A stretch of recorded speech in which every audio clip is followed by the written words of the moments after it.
I'll tell you one of them that I still love that I don't know if I'm ever gonna get to do right now because I think it might be kind of out. I'm pretty sure it is the gray hair trend. I loved that and wanted to do it so bad, but I never did, but I loved that. One of the great things about, you know, moving forward wearing hair is you can do whatever you want. So when I start to get where I want to wear long gray hair, I'm gonna wear long gray hair.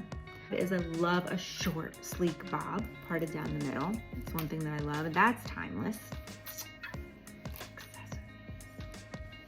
I don't know about accessories so much. I'm not a big fan of headbands. That's just personally for me. If you love headbands, wear headbands.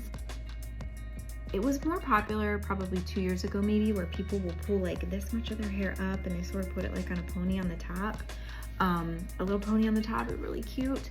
I like that, and sometimes I will do it, I will just pull some hair up and I will just twist it so that it's kind of up like that, but I just clip it in there instead of pulling it all the way up. I like that one too.